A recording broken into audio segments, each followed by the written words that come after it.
안녕하세요.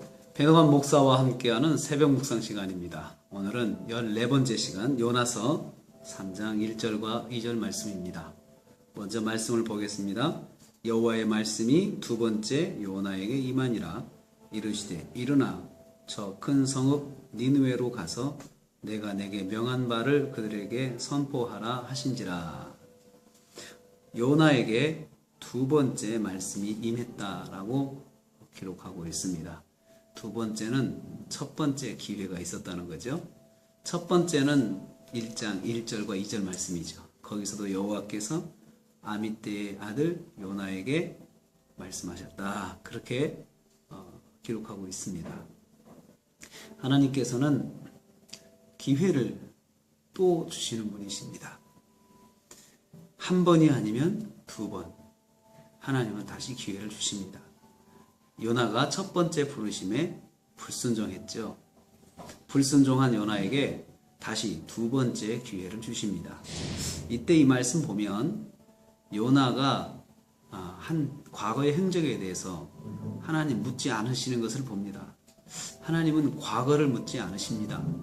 과거를 묻지 않으시고 다시 부르셔서 또 말씀해 주시는 하나님이십니다. 일어나 저 큰 성읍 니느웨로 가서 내가 내게 명한 바를 그들에게 선포하라 라고 말씀했습니다. 여기 말씀 보면 일어나라, 가라, 그리고 선포하라. 동사 세 개가 명확하게 나오고 있습니다. 하나님의 말씀은 명확합니다. 그리고 이 말씀은 또 1장 1절과 2절에서 하신 말씀을 그대로 또 반복하고 있습니다.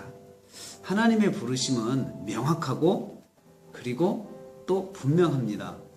그리고 하나님은 나에게 계획하신 것을 절대로 굽히지 않으십니다. 그것을 다시 기회를 주시고 이끌어 가도록 순종하도록 요구하십니다. 일어나라, 가라, 그리고 선포하라.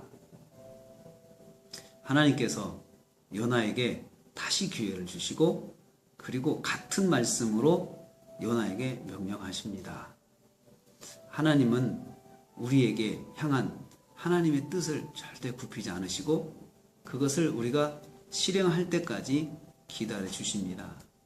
요나처럼 징계를 통하여서 하나님의 말씀에 귀를 기울이게 하고 하나님의 뜻으로 자신을 돌이키도록 이끄시는 그러한 방법을 가지고라도 우리가 하나님의 뜻에 순종하도록 만드십니다. 자, 여러분 이 3장 1, 2절 말씀을 다시 한번 보시면서 이 말씀을 받는 요나의 모습을 한번 상상해 보십시오.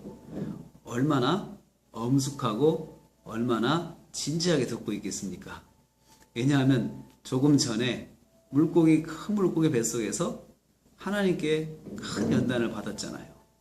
그리고 나서 다시 하나님 말씀을 받는 요나의 모습 참 진지해 보일 것입니다. 진지하게 이렇게 하면 얼마나 좋을까요? 처음부터 이렇게 하나님 말씀을 진지하게 듣고 그 말씀대로 순종해야겠다고 하는 그런 결심이 즉각적으로 나왔으면 얼마나 좋을까요? 그런데 사람이 그렇지 않습니다. 자기 생각과 주장을 굽히지 않죠. 선지자라도 그런 오류를 범할 수가 있습니다. 하나님은 그 진지하게 요나를 만드시고 다시 요나에게 말씀하셨습니다. 이것이 하나님의 사랑입니다. 하나님의 인내입니다. 하나님의 인내는 하나님의 사랑을 보여주는 것입니다. 그 사람 버리고 다른 사람 택할 수도 있잖아요. 요나가 아니면 말할 사람이 없었겠습니까? 하나님은 꼭 나에게 맞는, 나에게 요구하시는 순종이 있다는 걸 알 수 있습니다. 내가 안 해도 다른 사람이 할 수 있는 거지만 하나님은 꼭 나를 지명하셔서 나에게 요구하시는 것이 있습니다. 그것이 바로 나의 소명이고 나의 부르심인 것입니다. 하나님의 부르심은 반드시 이루어집니다. 그리고 하나님의 부르심은 절대로 꺾을 수가 없습니다. 그 부르심을 지금 요나가 또 받고 있는 것입니다. 성도 여러분, 하나님의 지엄하신 부르심 순종하고 계십니까? 하나님 요나처럼 여러분을 부르실 수도 있다는 것을 기억하십시오. 부르심에 순종하는 하루 되시기를 여러분에게 축복을 합니다. 할렐루야.